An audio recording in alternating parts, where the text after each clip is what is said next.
Hello, I'm Jimmy, and today I want to tell you about one of my favorite indie games. Flinthook is a dynamic platformer about space pirates, raiding pirate ships, shooting baddies, and collecting treasure. First released in 2017 by Tribute Games, Flinthook's charming pixel art and animation really grabbed me. But what's kept me coming back is the challenging gameplay. You play as Flinthook, a mysterious pirate that no one really knows the origins of. You are possessed by a white hood ghost thing, and then maybe your white hood ghost things are kidnapped, and so I think you're trying to raid these other pirate ships to track down your white hooded friends.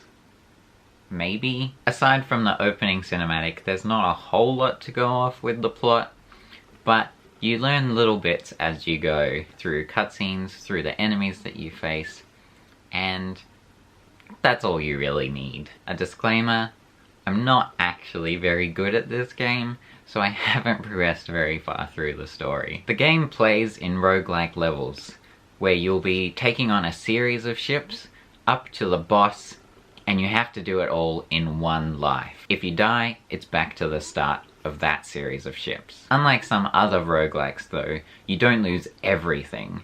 You still gain some experience, you get to keep the relics that you've found, and there's this green currency that you get to use to upgrade your character. I liked this because being able to feel like I was progressing, even though I was doing the same level over and over again, was nice. Plus the fact that the ships change every time really keeps it interesting and makes it so I don't feel too badly that I have to repeat levels. You get to choose from 3 ships each time, and they have different titles underneath of modifiers like Laser Lattice or Cornucopia or Distortion. I still don't know exactly what a lot of these mean, but they give you an idea of what you might find or experience more of on the ship. I would always choose the ships with Librarius, so that I could get part of that lore of this really quirky universe they've created. Once you're on the ship, you'll navigate through doors to the left, right,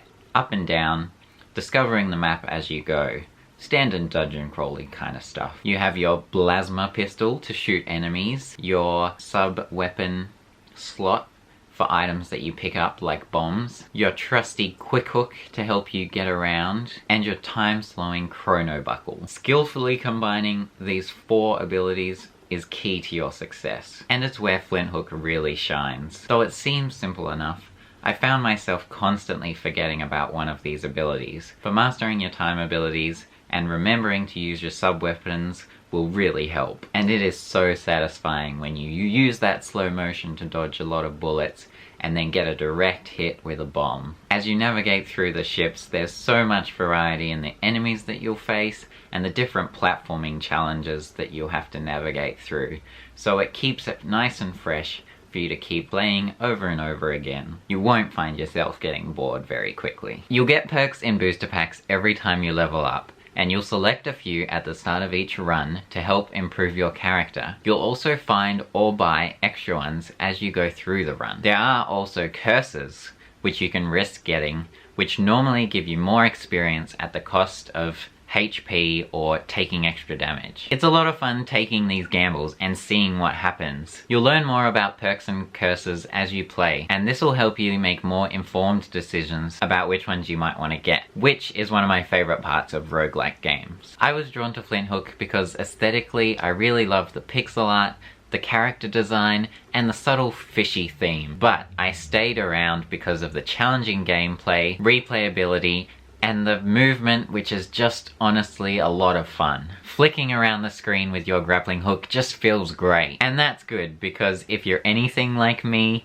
you'll find yourself going backwards and forwards quite a lot to check every room and make sure you've found everything you can. This can be annoying and get a bit tiresome, but if you make sure that you don't go too far before going back to check other rooms, you'll find it's fine. It's alright. I played on PC, and though I liked being able to aim with the mouse while standing still, the controller really is the way to go. Though at times I did kind of long for that precision aiming without having to run and gun. I think the slowdown mechanic is there to help you with those tricky situations. Overall, Flinthook is easy to pick up, hard to master, and I would really definitely recommend it to fans of roguelikes or platformers.